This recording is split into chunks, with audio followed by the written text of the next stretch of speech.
सरियातीको हुलमा गएर उनीहरू मिसिए। बेलुकी तामझामसाथ बरियाती आए। दुलाहाको चुमान भयो। दुलाहालाई बेदीमा लिएर गए। कपडा फेरन भयो। रञ्जनाको घिडारी भयो। केटा पक्षहरूले रुसनामा घडी मागे। भोज खाने बेला मान्छेहरू धागोमा उनिएका फूल झैँ भुइँमा लहरै बसेका थिए। मल्हानको पत्तामा परोस दिएको भोज, मेही धानको भात, कदिमा र परोरको सब्जी, कटहरको कोप्ता, तिलको चटनी अनि नरिवलको खोपडीबाट उभाउँदै बाडिएको खेसारीको दाल। दिनभरिको भोकलाई सिम्रिकले मज्जाले तह लगाई। सँगै बसेर कपाकप खाइरहेका दुईजना बुढाले बेग्लै सीताराम बने अनि मात्र बाँकी मान्छे भोजबाट उठ्दै गए। रातभरि बिहेको कार्यक्रम भयो। आधा रातसम्म हाई हाई गरेर निद्रा पचाउँदै सिम्रिकले बिहे हेरिरही। शिरीषले यो सब विचार गरिरहेकी थिइन्। उनले बस्तराको चौकीमा लगेर बहिनीलाई सुताइदिइन्। सिम्रिक पल्टिएर निदाइहाली। ऊ उड्दा दुल्हनको बिदाई हुने बेला भएको थियो। महिलाहरूले समदाउनी गाउन लागे। बड्रे एट नस सियाजी के पौस लौ, से हो रघुवंशी नेने जाए, बैसल दलान रोबे राज हे जनक जी। मिथिला में झरहत नोर। छोरीको डोली उठेर गइसकेपछि रञ्जनाकी माई शिरीषलाई अङ्गालो हालेर रोइन्। भनिन्, मेरी छोरी त शादी भएर इन्डिया जाँदैछ। ससुरालले चाह्यो भने मात्र माइका आउन पाउँछे। तिमी मेरै छोरी हौ, यहाँ आइराख्नु। तिमी आउँदा मलाई मेरो छोरी आए जस्तै लाग्छ। शिरीषले भनिन्, म पनि तपाईँकै छोरी हुँ माई, भेट्न आइरहन्छु। रञ्जनाकी चाचीले भनिन्, शिरीष पनि अब कहाँ आउन पाइराख्छ र? उसको पनि त शादी हुन्छ होला, ऊ पनि त ससुराल जान्छ। सिम्रिक जोरको बतासले हावाबाट झारेको आँपको टिकोरा झैँ भई। ऊ त्यही टिकोरा हो जसलाई दिदीले आफ्नो दिदित्वको हाँगामा बडो प्रेमले फुल्न र फल्न दिएकी थिइन्। उसलाई लाग्यो दिदीको जीवनमा यो बिहेको बतास कहिल्यै नचलोस्, बिछोडको आगो कसैले नझोकिदियोस्। दिदीसँगै उही बोटमा एउटै हाँगोमा फलुन्जेल फलिरहोस्। सिम्रिकले रञ्जनाको डोली गुज्रिसकेको बाटो हेरी र आफ्नी दिदीको अनुहार हेरी। सरमको मन्द बतासले कुनै गुम्बाको लुङदार झैँ फरफराइरहेको थियो दिदीको ओठ। त्यो ओठ फरफराइरहेको सुन्दर मुस्कान सिम्रिकलाई आज फिक्का लाग्यो।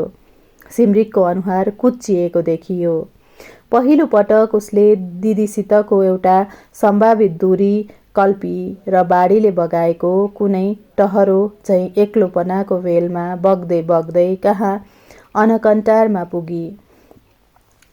त्यहीदेखि त हो उसलाई दिदीको सम्भावित बिदाईले सधैँ असुरक्षित महसुस गराउन थालेको। ठाकुर परिपक्व छ। उसलाई यो परिपक्वता आफ्नै जीवनले दिएको हो। केही चोटहरूले सिकाएको, केही सङ्घर्षले पढाएको। घर उसको बसबिट्टीमा छ। माई र ऊ मात्र छन्। पहिला त ठाकुरको ठिक्कको परिवार थियो। ऊ, माई, उसका पिता अनि बाबाजी। बाबाजीको देहान्त भएको 1 साल नपुग्दै उसका पिता तितरबाट बटेर भए र अर्को बिहे गरिहाले। जनकपुर छाडेर आफ्नो नयाँ ससुराल नजिक बस्न दरभङ्गातिर गए। बिन्दी जाने बाटोको 5 कट्ठा खेत, घर पछाडिको 7 कट्ठा अनि कुसमाहाको 1 बिघा ठाकुरका बाबाले कुन बेला बेचिसकेछन् कसैलाई थाहा भएन। माईले माइकाबाट ल्याएका गहना, हँसुली, बाजु, डर्कस, हैकल कुन बेला लगेर बेचेछन् त्यो पनि पत्तो भएन। गहनाका नाउँमा खाली खुट्टाको औँलामा लगाइराखेको ठेसा बाँकी थियो। हर बखत खुट्टाको औँलामै रहिरहने भएर होला त्यसमा पतिको हात पर्न पाएन। खेतमा धान अरूले नै रोपे, रहरको दाल अरूले नै उखेले, बगैँचाबाट आँप तोड्नेहरू अरू नै निस्किए, खेतको बिचौँ बिच भएको खजुरको बोटमा चढ्न अरू नै आए। घरिका घरि केराको बोटबाट केरा निमोट्ने हात नजाने कहाँबाट पो आए। हेर्दा हेर्दै हिजोसम्म हुरुक्क भएर माया गरेका सब थोक अरूकै भए। आफ्नो खेततिर गर्दन तन्काउँदै ठाकुरकी माई दिनहुँ परसम्म हेर्थिन् र त्यहाँ फलिरहेका धानका बालाबाट आफ्नो विगत टिप्दै नोर चुहाउँथिन्। तर ठाकुरकी माई आँसु धेरै तलसम्म खस्न दिन्नन्। आँसु होइन, मानौ स्वाभिमान हो त्यो, फटाफट पुछिहाल्छिन्। बाबा के बखारी घियाके उपास भने झैँ घरकै बगलमा रहेको आँपको बगैँचामा टिकुला लागेको हेरेर बस्नुपर्ने भयो। आफ्नै खेतमा फलेको हर बास्ना आउने कतर्नी चामलको भात आफ्नै नसिबबाट खोसिएर आँसु धानको चामल खानुपर्ने अवस्था भयो। हर पाकेका मालदह, गुलाबखास, कृष्णभोग र 10 थरी आँपका बास्ना सुँघेर तल मेटाउनु पर्ने भयो। ठाकुरलाई खजुरको रुख त चोरी छिपी अरूकै चढ्नुपर्ने भयो। आफ्नो भन्नु यही एउटा खबोटाको छानो र टाटीको बार भएको घर पछाडिको मचान जो हजुरबुवाले आँपको रुखबारी गर्न बनाएका थिए। त्यसलाई एक फन्को लगाउन पुग्ने दुरा, जो कि अलिक जोरले थुक्यो भने सिधा फाटक नाग्छ, यति हो। ठाकुरका बाउले घर छाड्ने दिन माई पतिका पैर पक्रिएर खुब रोइन्। असोरा हुँदै दुरासम्म पतिको पैर नछाडिकन मगरमच्छ झैँ घिस्रिइन्। फाटकनिर पुगेपछि बाउले माईलाई कपडामा अल्झेको दारू हल्दीको काँटा झैँ उप्काएर मिल्काए र फाटक खोलेर फटाफट निस्किए।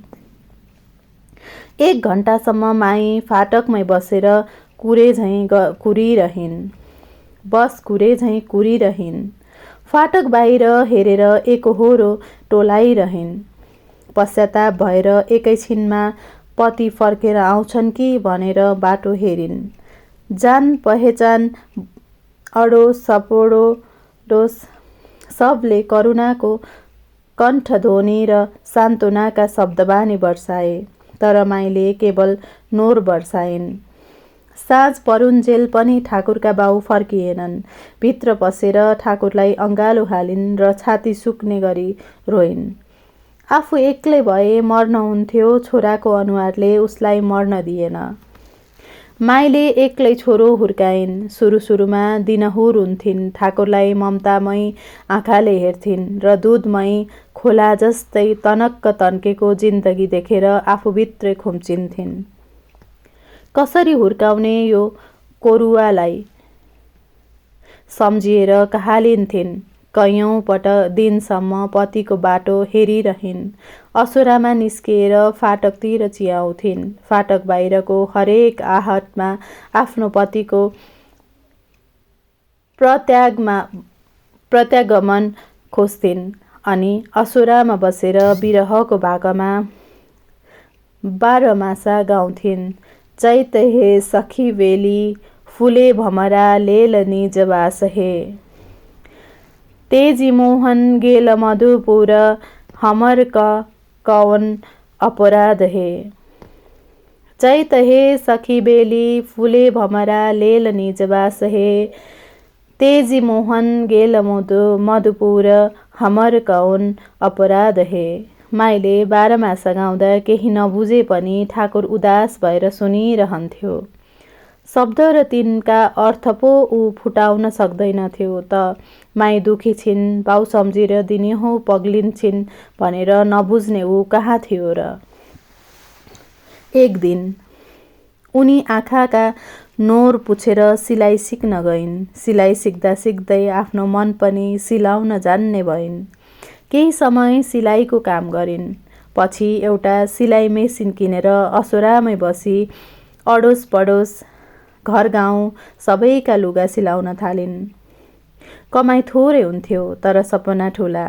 परिस्थिति जतिसुकै कुरूप किन नहोस्, सपना त सबैका सुन्दर हुन सक्छन्। माईका सपना पनि सुन्दर थिए। छोरो पढाउने, आफू पढ्ने, जागिर खाने, आफ्नो ससुराले बडो मेहनत गरेर कमाएको जग्गा जमिन सब उकास्ने, पक्की घर बनाउने। जिन्दगीको पटरीमा सपना त ट्रेनका डब्बा गाँसिए झैँ अडिएका छन्, तर हिम्मतको इन्जिनमा कति ताकत छ उनैलाई थाहा थियो। आफैलाई खिसी गर्दै भन्थिन्, देह पर नै लत्ता, आ चल चलए कलकत्ता। जेनतेन सिलाइ गरेर आएको पैसाले छोरो पढाइन्। आफूले पनि म्याट्रिक दिन पास भइन्। कलेजको थोर बहुत पढाइ पनि गरिन्। एउटा ठिकठाकको नोकरी पनि पाइन्। जिन्दगीको लिकबाट यथार्थको इन्जिनले सपनाका केही डब्बा त तानिदियो र सपनाका तीनै डब्बाले उनलाई कहिले सर्लाही, कहिले सप्तरी, कहिले सिराहा र टाढामा पर्सासम्म पुर्याउन थाल्यो। जनकपुरमा त उनको आधाउधी पनि बास हुँदैनथ्यो। करिब 3 सालपछि ठाकुरको बाउले माईका नाउँमा 1 लाख भारू पठाइदिएको थियो। माईलाई पत्ता थियो आफ्नो पतिको नयाँ दुल्हनबाट 2 सालको छोरा पनि भइसकेको छ। माईले त्यो पैसामा उल्टै 25,000 नेहरू थपेर जस्ताको तस्तै उही ठेगानामा लौटाइदिइन्। यो लेख्दै कि यो पैसाले छोरालाई राम्रो स्कुलमा पढाउनु र इमान्दार मान्छे बनाउनु। त्यसपछि कुनै पत्राचार उनीहरू बीच भएन। ठाकुर आफै भात पकाउँछ, बर्तन धुन्छ, कपडा धुन्छ, फुलमा पानी हाल्छ, बिजुलीको बिल तिर्न प्राधिकरण जान्छ, दुकान जान्छ र आवश्यक खरिदारी गर्छ। घर, असोरा, दुरा सबको सरसफाइ गर्छ। बिग्रेका टुटलफुटल चिजहरूको फेरबदल गर्छ। घर गृहस्थीको सब थुक उसले जानेको छ। सानोमा त ऊ जे पनि माईले गरिदियोस् भन्ने चाहन्थ्यो। खाना पनि माईले खुवाइदिनु पर्ने, नुहाइदिनु पर्ने माईले। छेउमा माई नभई उसलाई निद्रै पनि नआउने। त्यस दिन माई कपडा सिलाउन सुइयामा डोरा सहियाउँदै थिइन्। हुक हाल्न बाँकी आङ्की र टाँक हाल्न बाँकी कमिजहरूका लागि। दिवालीको समय थियो। ग्राहकका सियानी गर्ने कपडाको लस्कर थुप्रिएको थियो। ठाकुर माई नजिक आएर बजार जानलाई कचरपचर गरिरहेको थियो। माईले पैसा दिइसकेकी भए पनि ऊ एक्लै जान आँट गरिरहेको थिएन। माईले ठाकुरलाई सम्झाउँदै भनिन्, अपना लागि अपने कर पढ्ते, कियो ककरो लेल नहीं क देखै छै। हम मरी जबै तब तोरा अपन जान अपने पाल पढ्तौ। माई त्यो दिन ठाकुरसित बजार गइनन्। त्यसपछि भने उसले एक्लै हिँड्न पनि सिक्यो। घरका काम गर्न पनि सिक्यो। मरितरी भए पनि चापाकलमा पुगेर आफै पानी खिच्न थाल्यो, आफै नुहाउन थाल्यो, आफै कपडा बदल्न थाल्यो। माईले ठाकुरलाई कहिले पुलपुलाइनन्। आफ्नो काम आफै गर्न हौसाइरहिन्। उसले काम गरेको देखेर भन्थिन्, स्याबास तू हमर बेटा छे। उसलाई माईले स्याबास भनेको खुब मनपर्छ। माईको स्याबासी उसलाई मुङबाको लड्डुभन्दा पनि मिठो लाग्छ। अझ माई आउने दिन उसको चडफडी हेर्नुपर्छ। माई अक्सर बेलुकी आउँथिन्। आउने दिन ऊ खुब काम गर्छ। अर्जाल खर्जाल समेट्छ, ठिकठाक ठाउँमा मिलाउँछ र माहौल दुरुस्त गरिदिन्छ। माईको खाटको बिछौना च्यादर आधा घण्टा लगाएर मिलाइदिन्छ। झ्याल दोहारी पुज्छ। रसोईमा गएर 2-3 पटक पोछा लगाउँछ। बोटबिरुवा फूल पौधा सबमा पानी लगाउँछ। फाटकदेखि घरको दरवाजासम्म पनि सफाई गर्दै आउँछ। झारहरू एक एक गरेर उखेल्छ। यति सरसफाई गर्छ मानौ नयाँ दुल्हन आउन लागेको होस्। यस्तो लाग्छ कि माई होइन दिवाली आउन लागेको होस्। घरमा एक्लै भएका बेला ठाकुर माईलाई खुब याद गर्छ। सातामा 2 दिन मात्र ऊ माईसँग हुन्थ्यो। साइकलमा यसै भट्किरहँदा पनि ऊ च्याँ च्याँ रोइरहेका धिया पुतका आवाज सुन्छ। कहाँबाट आइरहेका गीत सुन्छ। यस्ता गीत जो ऊ सानो हुँदा माईले फुस्लाउँदै सुनाउँथिन्। झुल रे झुल बबुवा झुल, आम झुल आम पाकरी झुल, आमक ठेली कोइली झुल, बासक फुनगी सुगना झुल, कोठिक पाछु बिलरवा झुल। माई शुक्रबार साँझ आउँथिन्। शनिबार र रविबार बस्थिन् अनि सोमबार बिहानै फर्किन्थिन्। माई घर आउँदा उसको खुसी एक पटकमै बोर्डर पार गरिहाल्थ्यो। संसारमा माईसँगै हुनुको सुखका अघिल्तिर सब सुख तुच्छ। माईलाई देख्ने बित्तिकै उसलाई यसै ढुक्क लाग्थ्यो। ऊ 24 घण्टा दरवाजामा छिटकिल्ली नलगाई बस्न सक्छ। गर्मीका बेला ऊ पंखा नचलाइकन रातभरि सुत्न सक्छ।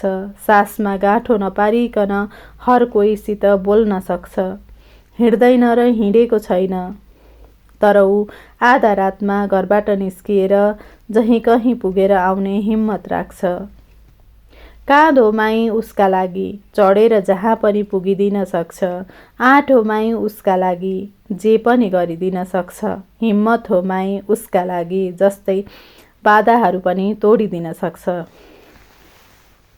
दिदी, कथा भन्नुहोस् न। हात्ती र मुसाको कथा होइन, राक्षस र परीको कथा। नाइ, गोनु झाको भनौँ होइन, सल्हेस र कुस्माको। महाभारतको कथा भन्छु ल। त्यो पनि होइन। के को कथा भनौँ त सिमी? म जन्मेको कथा। फेरि त्यही कथा। कतिचोटि भनौँ त्यही एउटै कथा? झर्को लाग्दैन? त्यही सुन्ने म। उफ, आज लास्ट के? यसो भनेकै 4 चोटि भइसक्यो। रातको 9 बजेको हुँदो हो। गर्मीले निद्रा अनुकूल भइरहेको थिएन। सिलिङ फ्यान निकम्मा साबित भइरहेको थियो। चाहिए जति हावा फालिदिन नसकेर सिमरिक र शिरिषको एउटै खाटमा थिए। शिरिषले बहिनीलाई बेनाले हम्की दिइरहेकी थिइन्। शिरिषले भनिन्, हट न सिमी, गर्मीमा के टाँसेको? सिमरिक, एकछिन हटी। फेरि कतिखेर सर्दै टाँसिन पुगी। एकैचोटि गर्मीले उकुस पाकस भएपछि मात्रै पत्तो भयो। झर्को लागुन्जेल सुनाइसकेको सिमरिक जन्मिँदाको कथा फेरि भन्न लागिन्। 11 वर्ष अघि भदौ सकिन लागेको थियो। पानी परुन्जेल ठण्डा हुन्थ्यो। रोकिएपछि फेरि तन्दुरभित्र पसेझैँ गर्मी। रातको 8:30 बजेको हुँदो हो। घरमा शिरिष र रमिला मात्र थिए। घर एकदम शान्त र चकमन्न थियो।